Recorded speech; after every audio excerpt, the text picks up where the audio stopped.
मोक्ष मार्गस्य नेतारं नेतारं कर्म भूभृतां ज्ञातारं विश्वतत्त्वानां वन्दे तद्गुणलब्धये।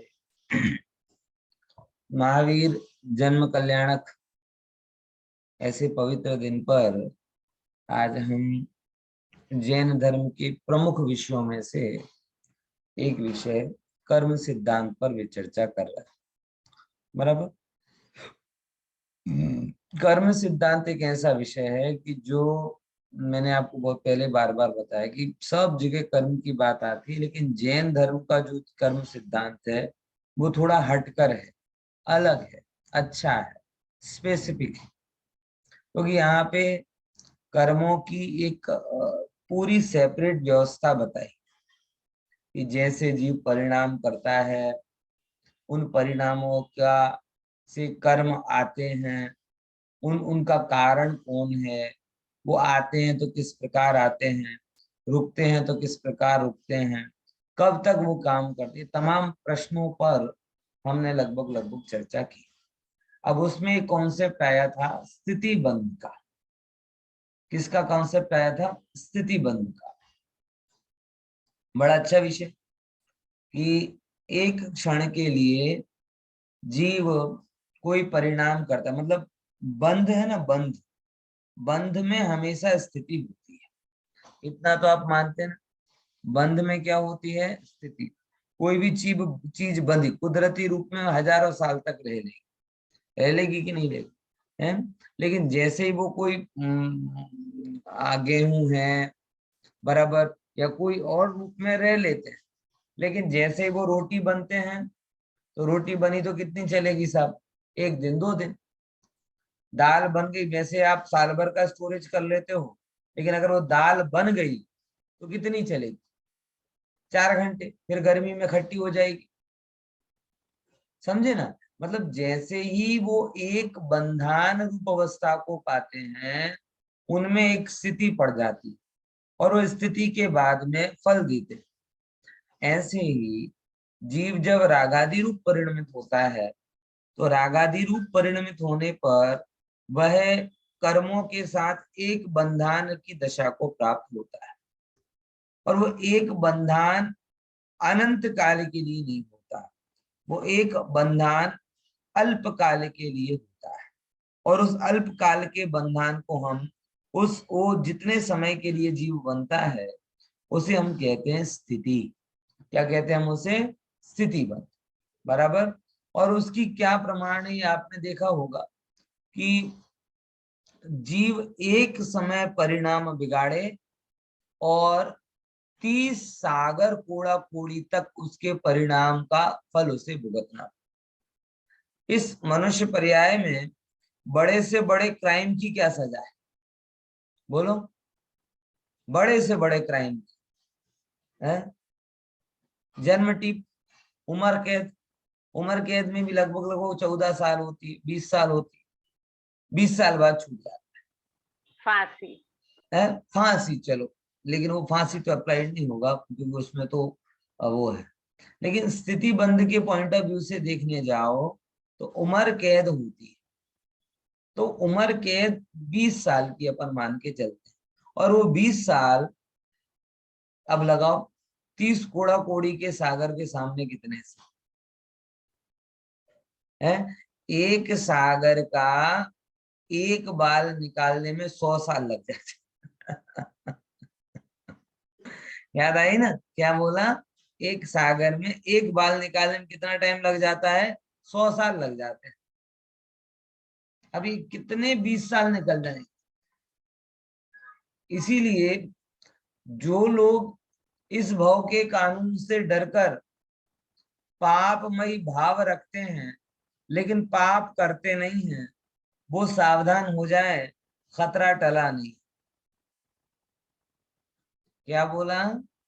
जो लोग इस भव के पाप को ध्यान में रखते हुए पाप से डरते नहीं लेकिन कानून से डरकर पाप करते नहीं। क्या समझे? क्या बोला? ख्याल में आ रहा है ना? इस भव के ये नियमों को देखकर पाप से नहीं डरते, लेकिन वर्तमान के कानून से डरते हैं और इसीलिए पाप को मन में करते हैं, बाहर में व्यक्त नहीं करते। वो लोग सावधान हो जाएं। क्यों? क्योंकि खतरा अभी टला नहीं। इस भव के कानून में जो सजा मिलेगी वो तो बहुत कम होगी, अधिकतम में अधिकतम 20 साल 25 साल। लेकिन कुदरत के कानून से जो सजा मिलेगी वो सागरों सागरों की होगी। यानी वो तुम रो दोगे भवों भवों तक तो भी तुम्हें छूटने का चांस नहीं। इसीलिए कहते हैं पाप के कार्यों से, पाप के परिणामों से डरो, पाप के फल से नहीं। क्योंकि पाप के फल से डरोगे, पाप के परिणाम और पाप के कार्यों से नहीं डरोगे तो फिर ज्यादा लंबे समय तक पाप को छोड़ नहीं पाओ। और अगर पाप के परिणामों से डरे तो फिर पाप का प्रश्न ही नहीं होगा, और पाप का प्रश्न नहीं होगा तो समस्या ही कुछ नहीं। पॉइंट समझ में आया कि नहीं आया? है ख्याल में रख दिया। तो हमें किससे डरना है? हमें अपने पाप परिणामों से, क्योंकि इसकी सजा भयंकर है। एक समय की विराधना के परिणाम सागरों सागरों तक दुख दे सकते हैं। ये स्थिति बंद सिखा रहा है कि जैसे ही आपने परिणाम किए उसमें स्थिति बंद पड़ जाए। अब फिर जो लास्ट क्लास में खुशी बहन का प्रश्न था, ये तो अन्याय हो गया, अन्याय हो गया है, हुआ कि नहीं हुआ है? एक समय की भूल देखो, कल भी लास्ट क्लास में बोला था, अन्याय वन्याय मनुष्य की व्यवस्था में होता है, कुदरत की व्यवस्था में तो बन्यो एज न्याय हो। શું કીધું? अन्याय क्या होय? मनुष्यની વ્યવસ્થામાં, કુદરતના કાનૂનમાં તો જે બન્યું એ જ ન્યાય છે। સમજો?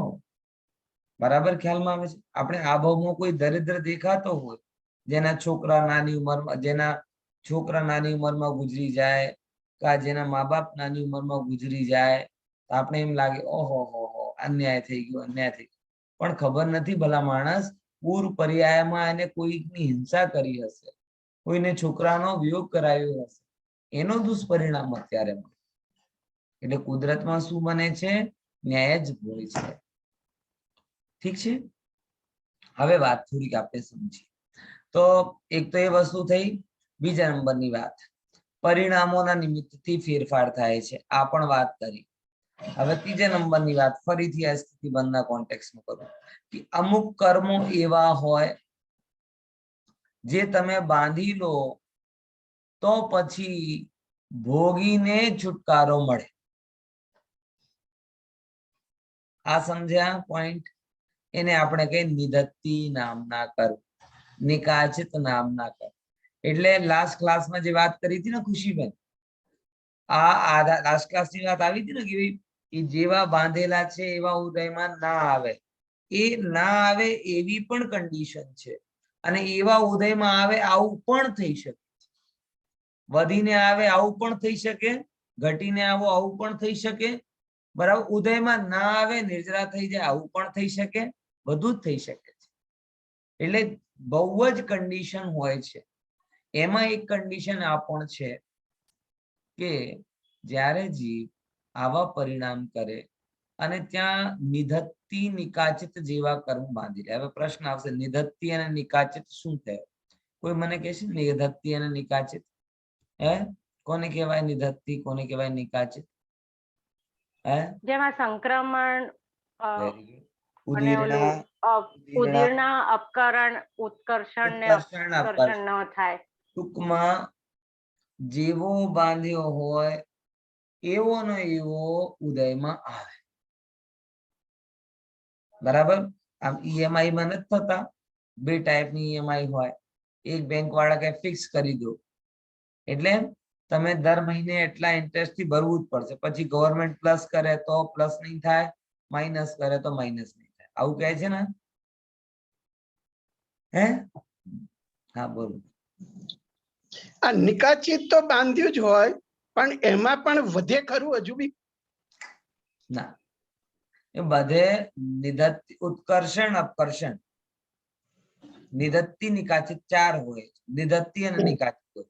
એમાં નિધત્તિમાં હું થોડું કન્ફ્યુઝન છે મને, એકમાં 2 હોય છે ને એકમાં 4 ઘટક નથી હોતી, આટલું સમજી લો. નિધત્તિમાં ઉદીર્ણ અને સંક્રમણ હોય અને નિકાચિતમાં ઉદીર્ણ, સંક્રમણ, ઉત્કર્ષણ, અપકર્ષણ એ 4 વસ્તુ હોય. તો કદાચ નામ ચેન્જ થઈ શકે, તમે કર્ણાનુયુક્તિ આપણે ટેલી કરી લઈશું, એટલે 2 માંથી કઈ હશે એમાં શું ઘટિત થાય. બટ સમજે શું કહું છું? એટલે જેમાં સંક્રમણ અને ઉદીર્ણ લોક કર્યા હોય એમાં ઉત્કર્ષણ અપકર્ષણ થઈ શકે, લેકિન જેમાં 4 લોક થઈ ગયા હોય એમાં કશું નથી. હવે ખ્યાલમાં આવે છે? એટલે એવું વિચારીને કે હું મારા પરિણામ ફેરીને મારા કર્મ ઉદયને ફેરવી નાખીશ, આ પણ બહુ સમજદારી વાળો વિચાર નથી. કેમ કે અમુક કર્મો એવા હોય જે ભોગ્યા વગેરે જેનો છુટકારો છે, બરાબર? એટલા માટે કોઈ પણ જાતનું કર્મ ઉદય સારું નથી, બરાબર? પરિણામ સારા રાખવા જોઈએ, પાપમય જીવન ના હોવું જોઈએ, ધર્મમય જીવન હોવું જોઈએ, જેનાથી કોઈ પણ જાતનું એવું કર્મ ના બંધાય કે જેનો શું કહેવાય, ભોગતા ભોગતા આપણું દમ નીકળી જાય. હું ખરેખર બહુ ઊંચી વાત નથી કરતો, હું ગ્રાઉન્ડ લેવલ ઉપર વાત કરું છું. ગ્રાઉન્ડ લેવલ ઉપર વાત કરું એનો મતલબ શું કે હું કોઈ પણ કામમાં પ્રવર્તન કરું ત્યારે હું આટલો જરૂર વિચાર કરું છું, શું એનાથી બનેલા કર્મોને હું ભોગવી શકીશ? આ લગભગ એવું જ છે કે જેમ કે તમારી પાસે, દાખલા તરીકે મારી પાસે ક્રેડિટ કાર્ડ હોય, એમાં 5 લાખની લિમિટ હોય, બરાબર? કેટલી લિમિટ? 5 લાખ. એટલે હું ચાહું તો 5 લાખ રૂપિયાની શોપિંગ કરી શકું. પણ એવો કોણ સમજદાર માણસ હશે જે 5 લાખની લિમિટ હોય તો કે ના હું તો બધું વાપરી નાખીશ, પછી જ્યારે ભરવાનું આવશે ત્યારે આપ ભરીશ? આવો કોઈ સમજદાર તો ના કરે. જેનો વિચાર બરાબર ના હોય એ જ મૂર્ખ વ્યક્તિ જ આવું જ કરે કે જેટલી છે ને લિમિટ વાપરી લો ને પછી કોને જોયું શું છે. આટલું જ હું તમને કહું છું કે પાપ આદિ કાર્ય કરતા કરતા, સંસારના કાર્ય કરતા કરતા તમે આટલું જ કાર્ય કરજો કે જેનો તમે પેમેન્ટ ઇઝીલી કરી શકો, બરાબર? અને એમાં પણ એવું હોય કે ઓટો પેમેન્ટ થઈ જાય તો ઘણું સારું. ઘણું સારું એટલે ઓટો ડેબિટ, એટલે તમને ખબર જ ના પડે ને કર્મ આવીને ઉદયને ખરીદ. Best thing. આવું બને કે નહીં બને? જો અત્યારે જેમ કે તમારા બેસેલા હોય, તમારે કોઈ પગ દુખાયો, બરાબર, માથો દુખાવા આવ્યો, કઈ બીજી તકલીફ નાની મોટી થઈ, અને તમે એવા ઉપયોગ તમારો આમાં રહ્યો કે એ કર્મ ઉદય આવ્યો, આવીને જતો રહ્યો, તમને ખબર જ નહીં પડી. Best thing. પહેલા નંબર બંધવું જ ના જોઈએ. બીજા નંબર બંધો તો આવા ઉદયમાં આવે કે જે તમને ખબર જ ના પડે. અને ત્રીજા નંબર ઉદય પ્રબળ હોય તો સમતા ના જાય આવી પુરુષાર્થ, બરાબર? સમજાય કે નહીં સમજાય? और ચોથા નંબર, જો કદાચ પુરુષાર્થ ના હોય તો પાપના ઉદયમાં હું એવો ના થઈ જાઉં કે સીધા મોક્ષ માર્ગથી ખસી જાઉં. આટલી તો તમારી પ્રાયોરિટી પ્રમાણે તૈયારી હોવી જોઈએ. કઈ બોલો જરા ઝડપથી. પહેલા નંબર તો શું હોવું જોઈએ? બંધાવું જ નહીં. બીજા નંબર કે બંધાઈ ગયો તો ઉદયમાં એવો સ્મૂથલી આવે કે તમને ખબર જ ના પડે. દાખલા તરીકે કંગાલ માણસને 5000 નું નુકસાન થાય તો એને બહુ જ લાગે, બરાબર? પણ મુકેશ અંબાણીને 5000 નું નુકસાન થાય તો આ સમજ્યા હે શું કે સમજ્યા આવે, ઠીક છે. અને એને 5000 સુધી 5 લાખ 25 લાખ પણ હોય ને સમજ્યા આવે, કઈ નથી, આમથી આમ એમ એવું થાય ને. ધનવાન એવું આત્મ ગુણનું બેવો આટલો વિકસિત હોય કે નાના મોટા જે ઉદય આવે ને એ તો આમ સમજ્યા આવે, ગુસ્સો આવી ગયો જવા દો ને, હું મારું લઈ ગયો, સમજ્યા આવે, થોડુંક આમ મન થયો એમાં મારો હું લઈ ગયો.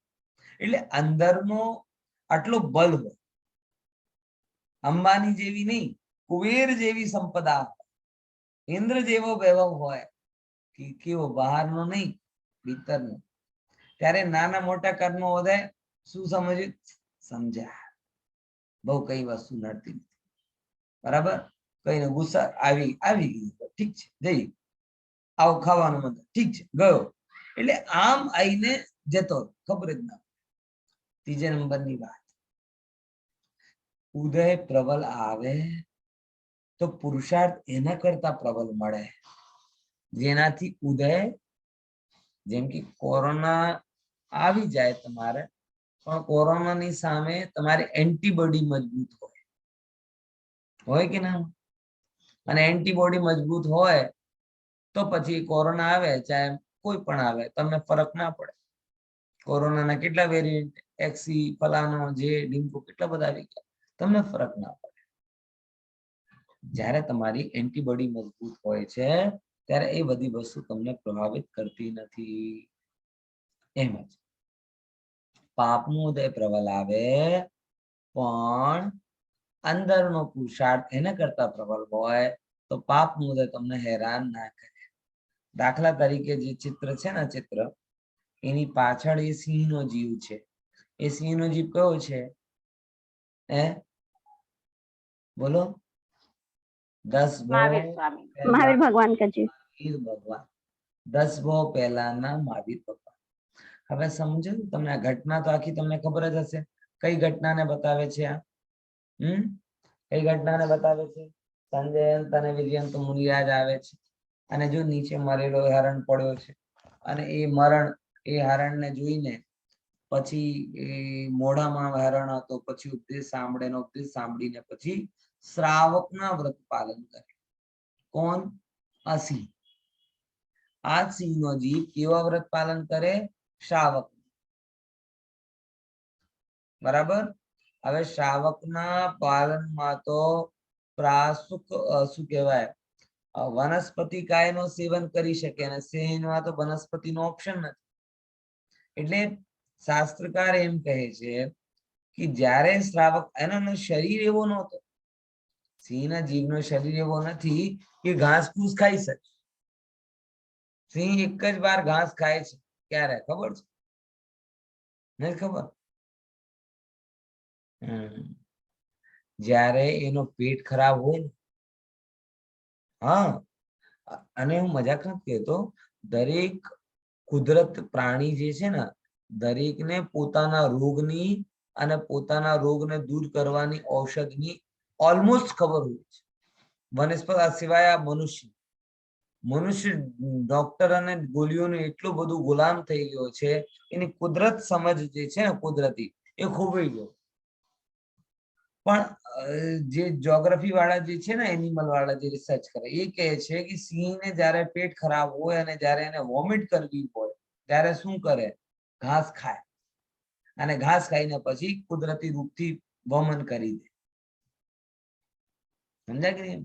એટલે એનો શરીર એવો નથી કે જે ઘાસ ફૂસને હજમ કરી શકે, પણ એને વ્રત લઈ લીધું અને ભયંકર સિંહ, યુવા સિંહ, બલવાન સિંહ, હવે માંસ તો ખાઈ શકશે નહીં, બરાબર? ઘાસ ફૂસ એને શરીરને અનુકૂળ, તો એ તરત જ પછી શું કરી લે છે? સમાધિ ધારણ કરી લે છે. સ્થૂળ સત્તા, આવો જો ઘરડો શરીર હોય ને તો ઝડપથી સૂકી જાય, પણ એનો તો પુષ્ટ શરીર હતું.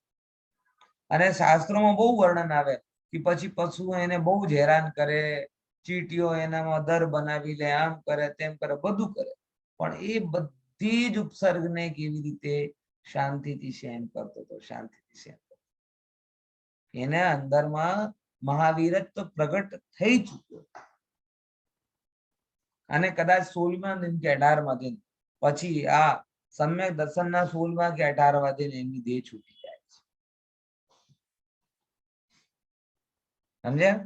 એટલે તમે વિચાર કરો, 18 દિવસ સુધી સખત ઉપસર્ગ એમના ઉપર આવ્યા, પણ અંદરનો પુરુષાર્થ કેવો પ્રબળ હતો કે એ બધા ઉપસર્ગોથી એ ચલિત નથી થયા, અને ચલિત નથી થયા એનું શું પરિણામ થયો કે સમાધિ પૂર્વક મરણ. તો ત્રીજા નંબરની પ્રાયોરિટીમાં શું આવે? પહેલા નંબર તો બંધાવવું જ નહીં, બીજા નંબર ઉદયમાં આવે તો એમને આવે ને નીકળી જાય, ત્રીજા નંબર ઉદય આવે તો તૈયારી એપની એના કરતા પ્રબળ હોય, ચોથા નંબર હું આમ કહું કે ફૂટબોલ તો બધાને ખબર જ હશે કે પરફોર્મન્સ ભલે સારું ના હોય પણ રેડ કાર્ડ તો ના મળે, આવું તો ધ્યાન રાખવું જોઈએ. રેડ કાર્ડ હોય ને ફૂટબોલમાં, હે શું હોય? હે રેડ કાર્ડ મળે એટલે બહાર. રેડ કાર્ડ બોલે ને, યેલો કાર્ડમાં એક વાર ચાન્સ મળે ને, અને રેડ કાર્ડ મળે એમાં આઉટ.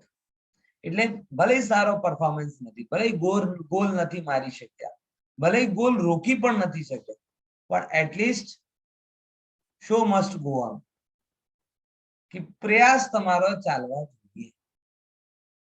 આવી જ રીતે પાપનો ઉદય આવ્યો, ભયંકર આવ્યો, ભલે તમે બહુ સારો પરફોર્મન્સ નહીં કરી શક્યા, એટલે સિંહની જેમ વેદ જ્ઞાન પૂર્વક નથી કરી શક્યા, કઈ વાંધો નહીં, બરાબર.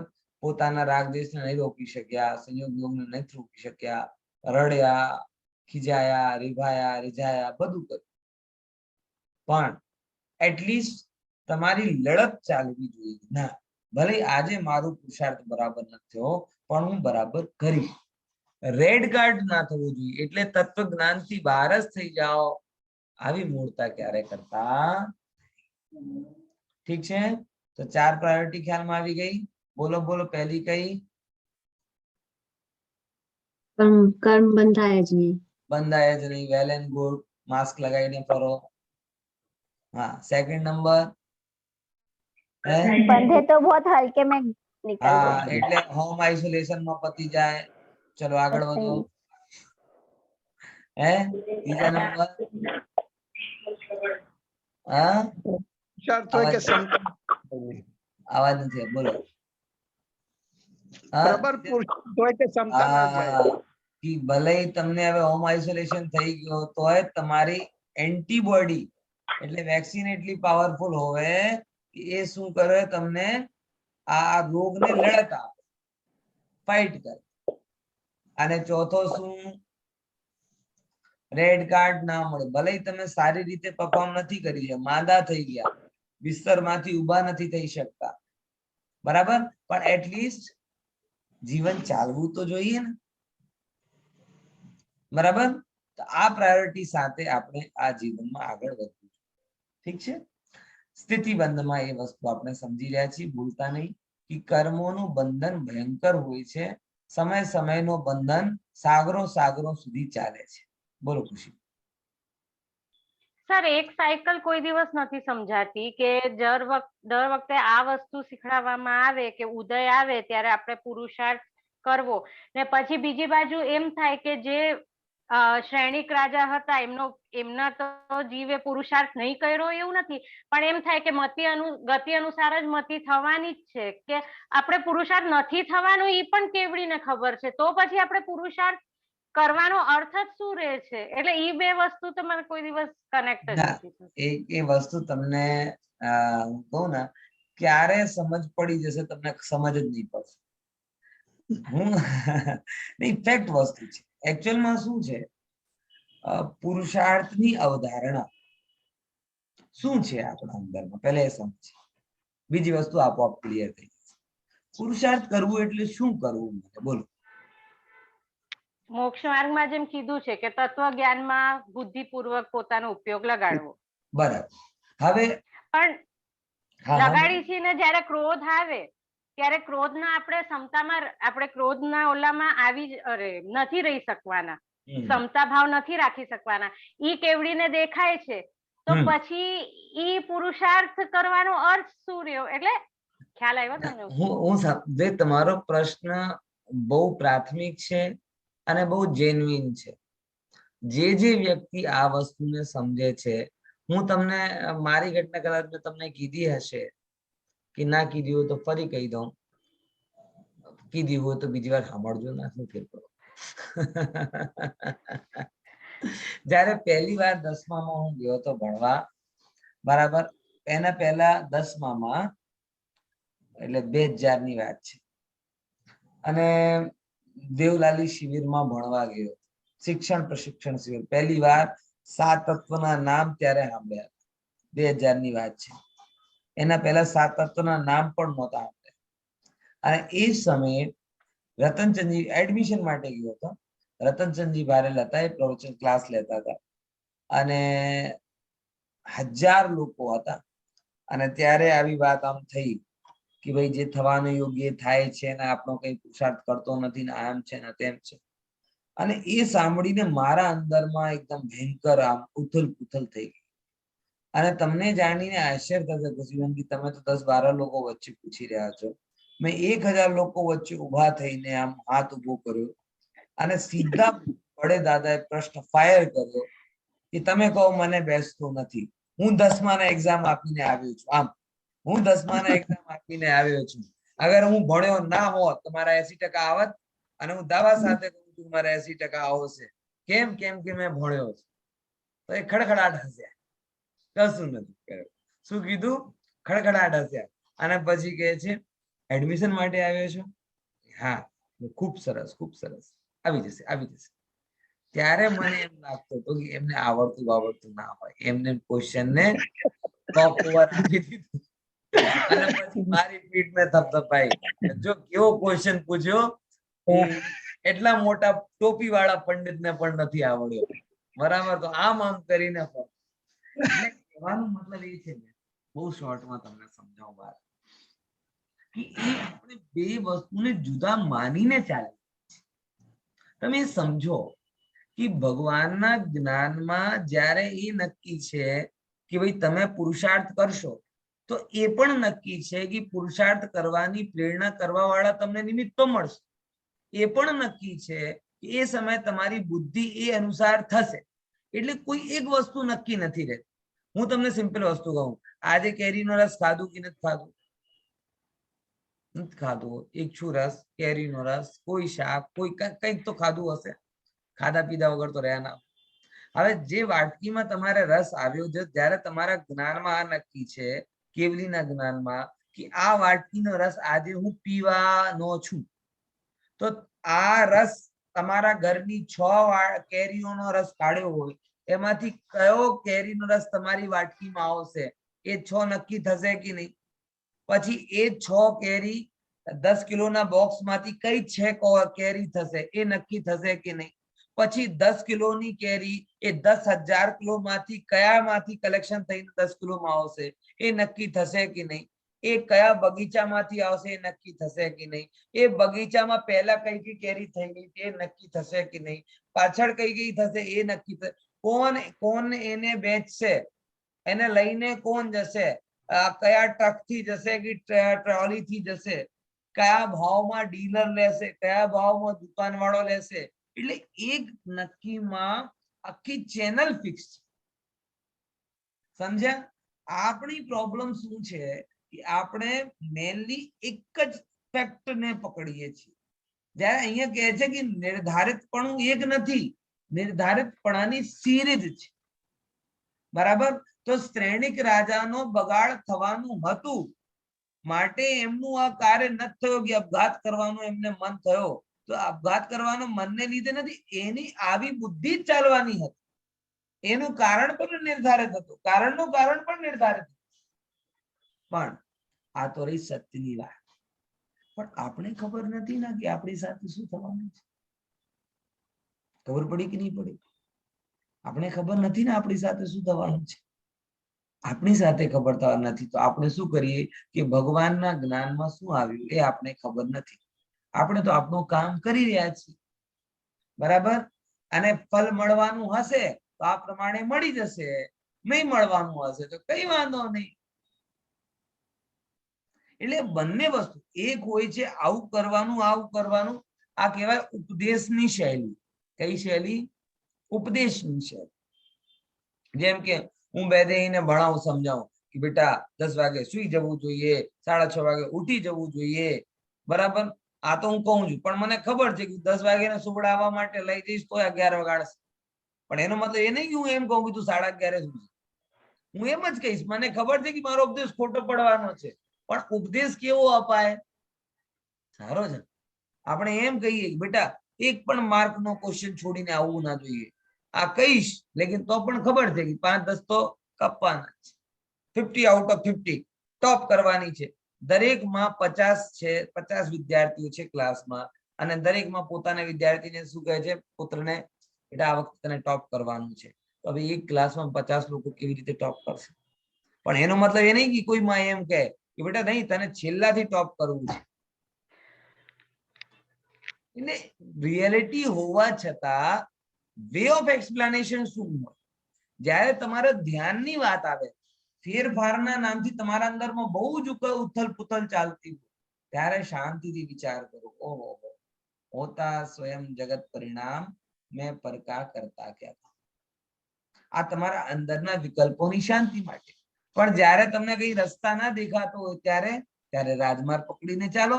ત્યારે શું થશે એ નક્કી નથી, પણ સામાન્ય રીતે જગતમાં કયા કાર્યનો કયો કારણ ગણવામાં આવે છે? એક રાજમાર્ગ. શું કીધું? કયા કાર્યનો કયા કારણ ગણવામાં આવે એ તમે વિચારો. દાખલા તરીકે કયો ગ્રાહક આવીને વ્યાપારીને પૈસા સારો નફો આપશે એ નક્કી નથી, બરાબર? એ અનિશ્ચિત. પણ એના માટે હવે એને ખબર નથી કયો આપશે. હવે કોઈ એમ કહે કે ભાઈ આખો દિવસમાં માંડ 10-20 ગ્રાહક આવતા હોય, તો એ 10-20 ગ્રાહક જ્યારે આવે ત્યારે હું ખોલી લઈશ ને દુકાન. શું આવે 40 ડિગ્રીમાં 45 ડિગ્રીમાં દોડીને બોલે ના, એ 10-20 ક્યારે હશે તને ખબર છે?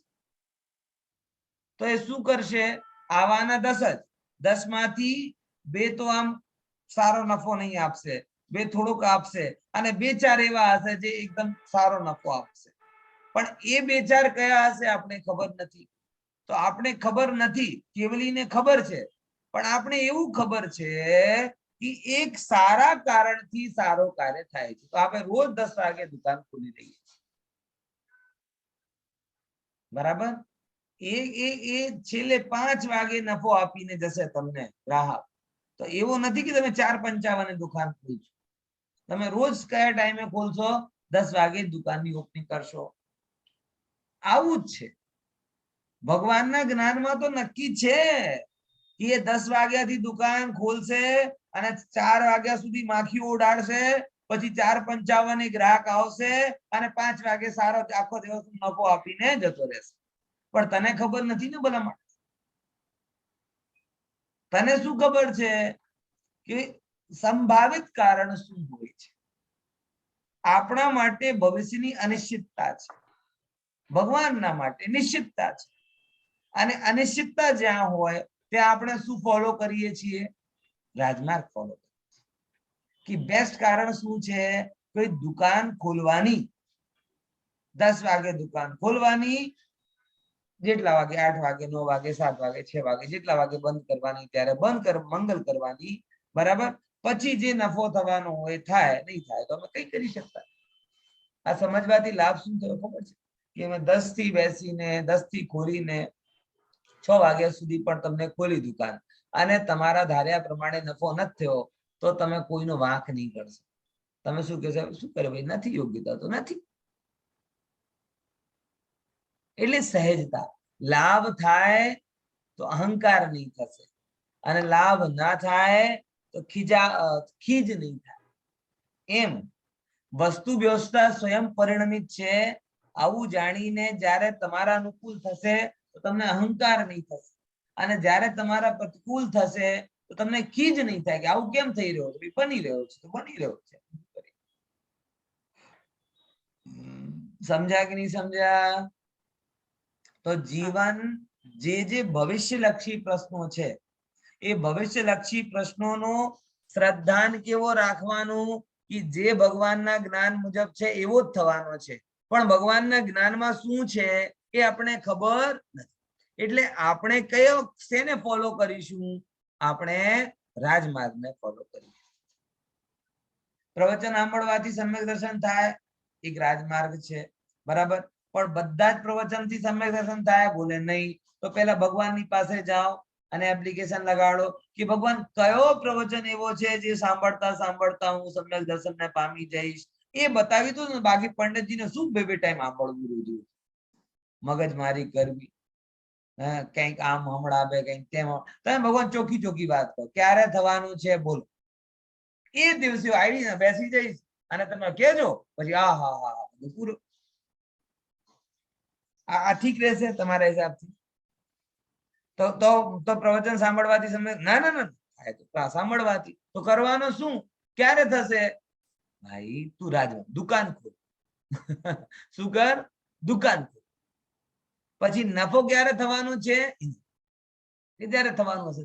એટલે ભવિષ્યલક્ષી પ્રશ્નોનું સમાધાન, ભવિષ્યલક્ષી પ્રશ્નોનું સમાધાન હંમેશા ભગવાનના જ્ઞાનમાં યોગ્યતા મુજબ છે અને ઉપદેશની શૈલીમાં પુરુષાર્થ મુજબ છે.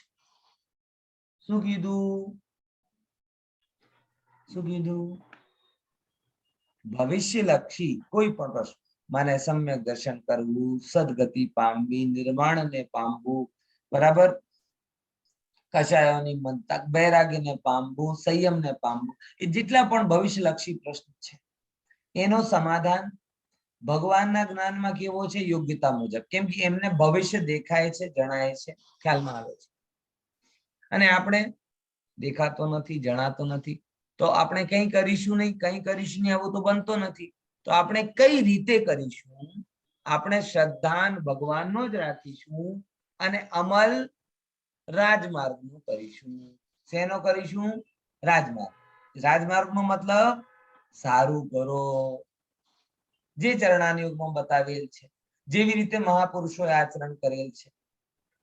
સિંહજીએ શું કર્યો? પછી આવ જાણીને હવે જયારે બસ આવી રીતે અમારો દેહ ચાલશે, પછી ધીમે ધીમે આગળ વધ્યા. કુનકુન આચાર્ય દેવે શું કર્યું? અમૃતચંદ્ર આચાર્ય દેવે શું કર્યું? રાજમાર્ગ એ કામ આપણે કર્યું. ખ્યાલમાં આવે છે? તો એ સમજવામાં થોડીક ધૈર્યની જરૂર છે, બરાબર. તો ધૈર્યનો બૂસ્ટર ડોઝ લો, આપોઆપ પ્રોબ્લેમ સોલ્વ થઈ જશે.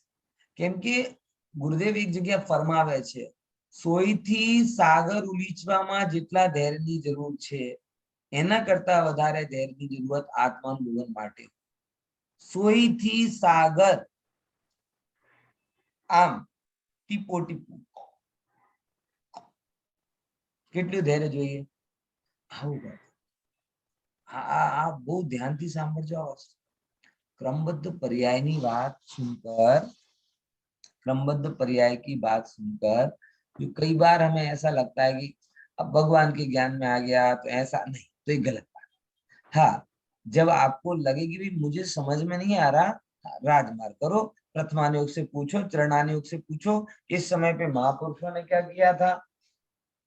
चरणानुयोग से पूछो कि क्या करने योग्य है, बस ये राजमार्ग हुआ। अब बोले योग्यता, बोले पता नहीं, कौन से प्रवचन से सम्यक दर्शन होगा हमें पता नहीं, लेकिन देशना लब्धि से सम्यक दर्शन होता है, तो हम देशना लब्धि के लिए रोज प्रयास करेंगे। समझे कि नहीं समझे? ये फिर जो पर्टिकुलर लगाने जाओगे, बोले वो तो भगवान को पता है, वो हमें नहीं पता। समझे कि नहीं समझे? Thank you. हाँ, બહુ तो સરસ તમે એક્સપ્લેન કર્યું. આ વસ્તુ હંમેશા કન્ફ્યુઝ કરતી હતી. હા, સારું સારું. હજી પણ તમે થોડાક સમય માટે સોલ્યુશન પાછું આવશે, પાછું સમાધાન થશે. આ એકચ્યુઅલમાં બુદ્ધિમાં આવું, સમજણમાં આવું અને અંતરમાં આવું, એના માટે વારંવાર ઘૂંટણ જોઈએ. હું ખરેખર કહું છું, મને એ સાંભળતા સાંભળતા ક્યારે બાત બેસી ગઈ कि पुरुषार्थ और होना यानी दुविधा समाप्त થઈ ગઈ. એ ક્યારે તો હું કહી શકતો નથી, પણ થઈ જાય.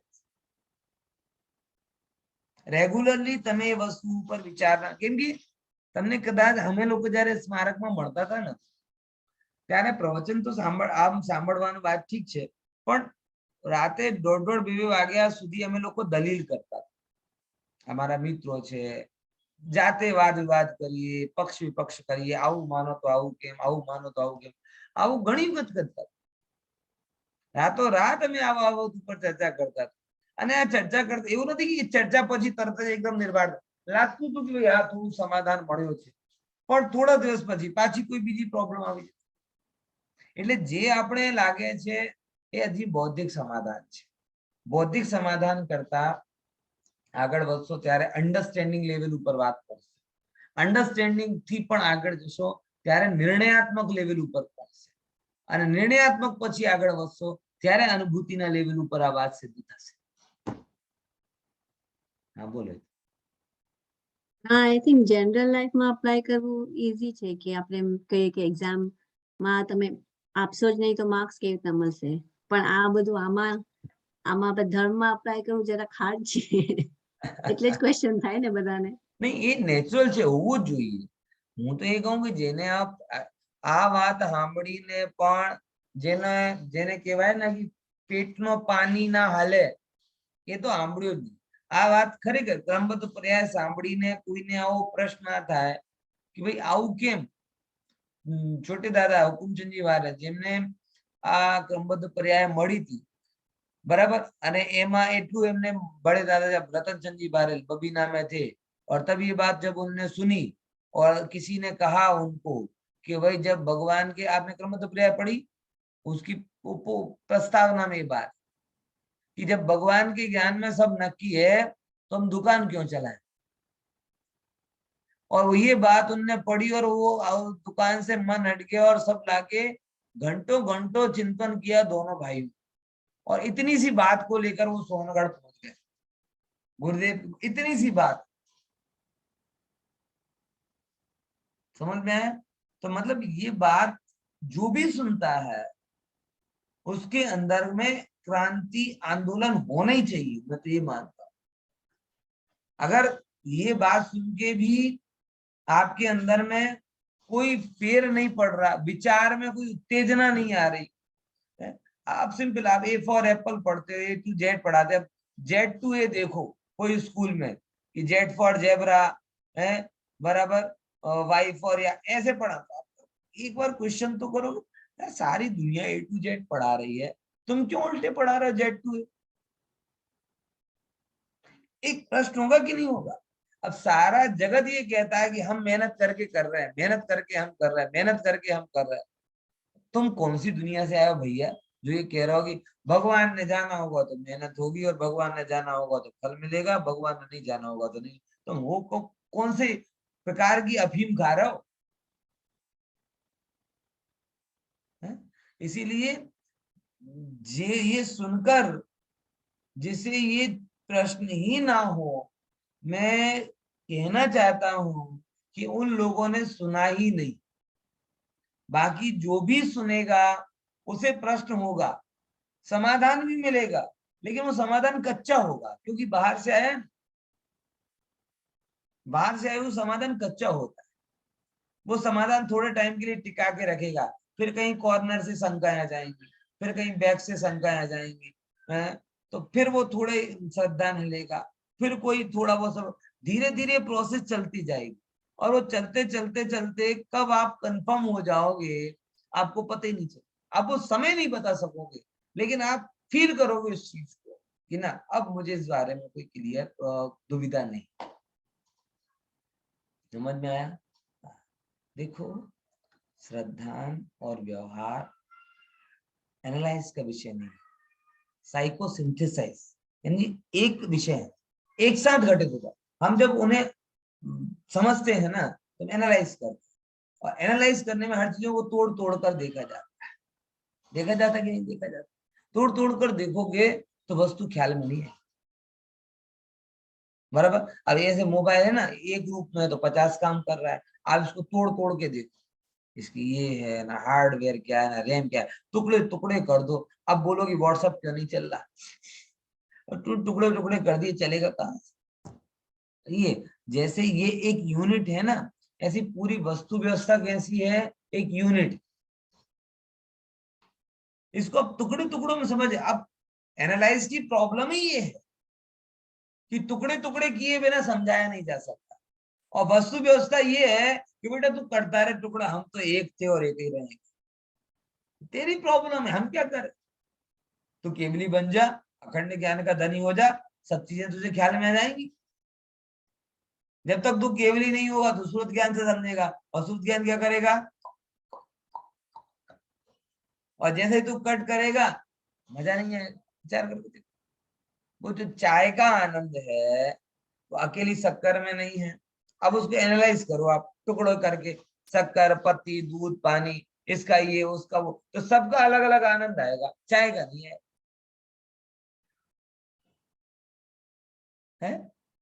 समझ में आया। तो मैं वही बोलाऊंगी, पहले मैं कहता हूँ कि समझ नहीं सकते, फिर कहते हो कि समझ में आया।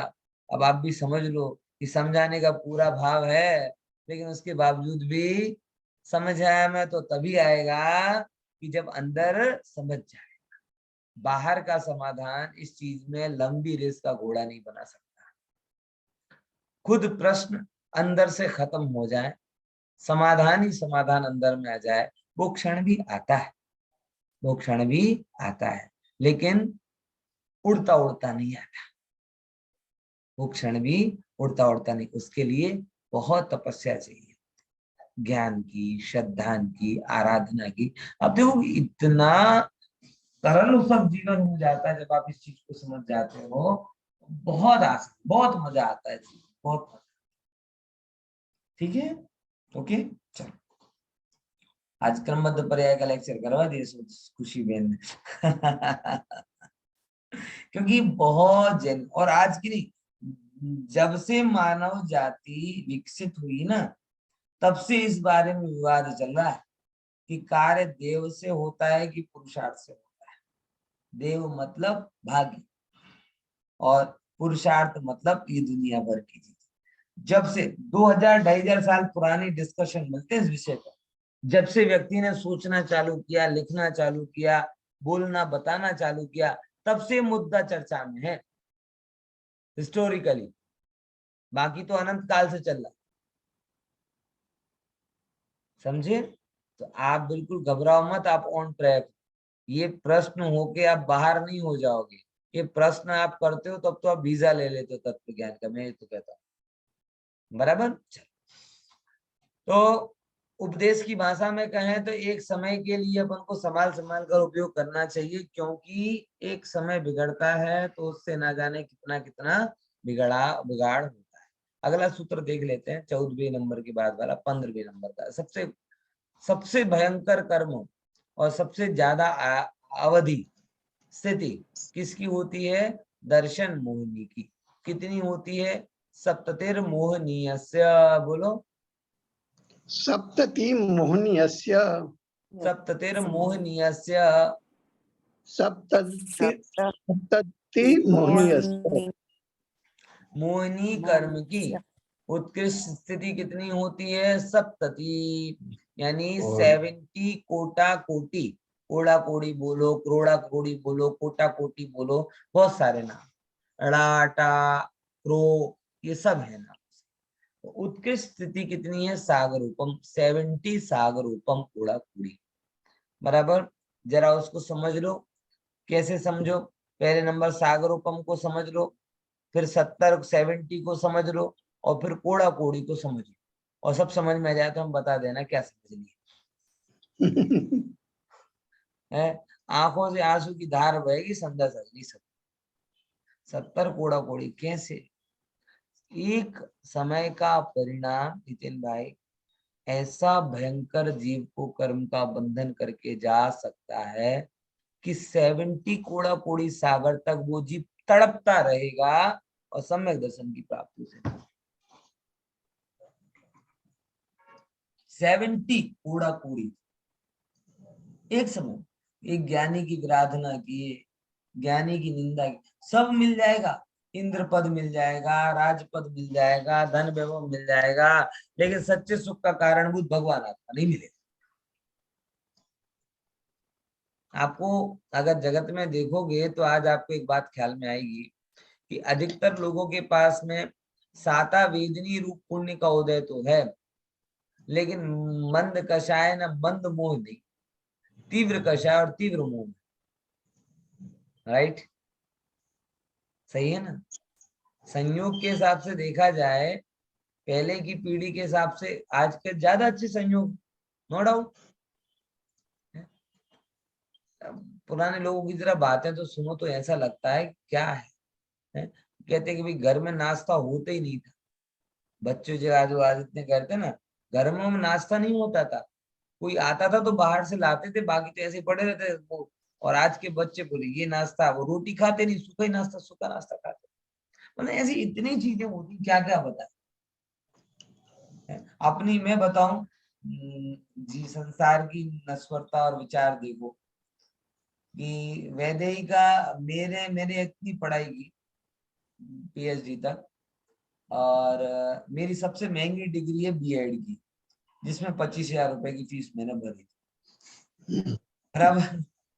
बाकी बहुत सारी डिग्रियां उसमें सबसे महंगी है। और वैदेही का जो स्कूल में एडमिशन कराया, तो उसकी नर्सरी क्लास की फीस कितनी थी? 25,000 रुपए। मैंने यार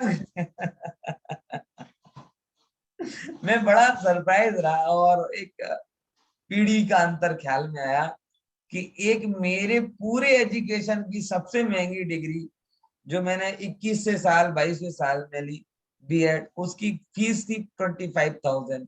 और इसने एजुकेशन की फील्ड में पहला कदम रखा, जब आड़ी लाइन, सीधी लाइन, उभी लाइन, ऐसी लाइन सिखाना है उसको, उसको कितने दिए? 25,000 रुपए। सेम, मतलब एक कोइंसिडेंस की बात करो तो बड़ा। अभी भी मैं विचार करता हूँ, मैं ये दाखला बना के रखता हूँ, बताता हूँ सबको कि देखो ये अंतर आ गया 10 साल में ना 15 साल में। समझे कि नहीं समझे? तो पुण्य के उदय में देखा जाए तो उनको ज्यादा अनुकूलता है, लेकिन पहले के लोगों में मोह की मंदता थी, दर्शन मोहिनी की मंदता थी, भोले थे, सरल थे, एक बात समझाते थे, अच्छी लगती थी, स्वीकार कर लेते। आज तो ये समस्या है कि मैं जैसे किसी को समझाने जाऊं, चलो आप लोग तो मेरे ऊपर ट्रस्ट करते हैं, लेकिन अन्य किसी को समझाने जाऊं तो पहले सोचे इनमें पंडित जी का क्या फायदा है। એટલે दिमाग वो क्राइम पेट्रोल के जैसे ही चलता है। ये क्यों बोल रहा है, मेरे सुख की इसको क्या पड़ी है, हैं? समझे कि नहीं समझे? मेरे सुख की इसको क्या पड़ी है, इसका क्या फायदा है? मतलब चित्त ऐसा संकालु हो गया। सीधी सीधी बात भी अगर कोई हित की बात हो, अटलू सरल सिंपल तो हो ही है। और ये जिनकी बुद्धि में है उन्हें सम्यक दर्शन कैसे आएगा ख्याल? क्योंकि सम्यक दर्शन सिंपलेस्ट थिंग्स, कुछ करे बिना, कहीं जाए बिना, कुछ चेंज किए बिना जो चीज हो सकती है वो कौन है? सम्यक दर्शन। आपको प्राइमरी में एडमिशन के लिए स्कूल जाना पड़ेगा भाई साहब, लेकिन सम्यक दर्शन के लिए कुछ नहीं कर। तो लोगों को ये बात बैठती नहीं, उन्हें कॉम्प्लेक्स स्ट्रक्चर अच्छा लगता। सम्यक दर्शन को समझाना हो अंतर्मुख, ये नहीं ऐसा करो वैसा करो, उल्टे लटक जाओ सीधे लटक जाओ, ये छोड़ो वो छोड़ो, इतना दान दो वैसा दान, सीधी सीधी वस्तु है, जैसी है वैसा देखो। बोले वो तो ऐसे पहले नंबर पे क्या स्टेटमेंट आएगा? वो तो ऐसे आउ थोड़ी हो, आटली मोटी वस्तु एमने मળી જશે। अरे तो एमने था तो खरो, डायोजनी जेम થઈ ગયો છે, થોડુંક सीधरो था।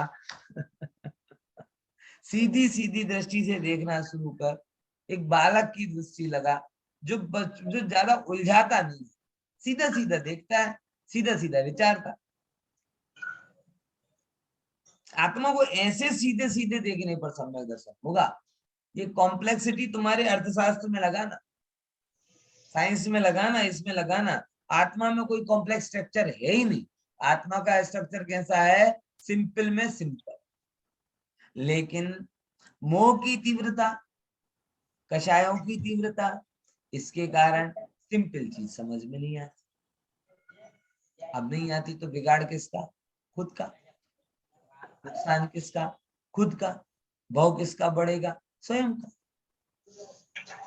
एक समय सप्तति मोहनीयस्य, एक 70 कोड़ा कोड़ी सागर, एक समय में जीव लॉक हो जाता है।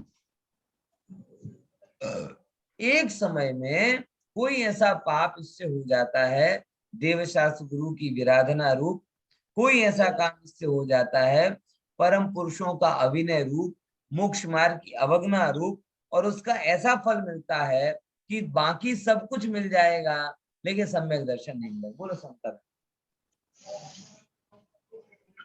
ये जो 70 कोड़ा कोड़ी सागर है, तब तक उदय चलता रहता है जीव को कर्म हाँ, का, या स्थिति स्थिति बनती है? का मतलब यही है कि जब से शुरू हुआ है तब से लेकर जब तक चलेगा उसे स्थिति बोला जाता है। सत्ता और स्थिति में यही अंतर। सत्ता जब से बंधा है तब से गिनी जाती है, बराबर, और स्थिति जब से उदय आती है तब से गिनी। ठीक है, 70 कोड़ा कोड़ी सागर तक उदय उदय चलता रहता है उस कर्म का। हाँ, उदय चल सकता है। हाँ, परिणाम बदले, उत्कर्षण हो, अपकर्षण हो, संक्रमण हो, उदीर्ण हो, बात अलग। तो सत्ता और उदय का दोनों का मिक्सचर होके कितना हो जाता है?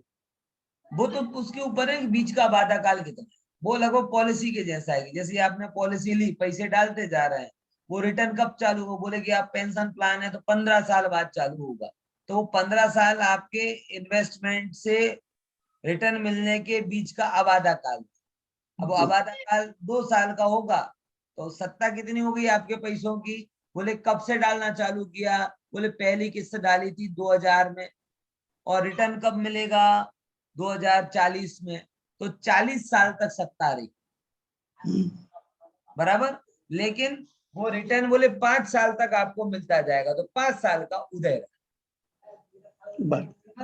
इतना अंतर आता है कि जितने काल तक साथ में रहा उसे बोलते हैं सत्ता, और जब उदय में आने लगता है उसे बोलते हैं उदय, बराबर। क्लियर समझावेन? हाँ हाँ। ओके, चलिए ठीक, इतना अपन रखते हैं। तो 70 कोड़ा कोड़ी सागर की मोहिनी कर्म एक समय में जीव बांध लेता है, ये हमें बहुत सावधान रखना है। खासकर कुछ चीजें, अब ठीक है भगवान तो सब ऐसे ही कहते हैं, ऐसे कथनों से दर्शन मोहिनी ज्यादा बनता है, पता है। अब शास्त्रों में तो ऐसे ही लिखा होता है, दुनिया थोड़ी अब ऐसे सब उसके हिसाब से चल रही है, दुनिया थोड़ी इसके, ये क्या कर रहे हो आप, देव शास्त्र गुरु के प्रति अश्रद्धा का भाव रख।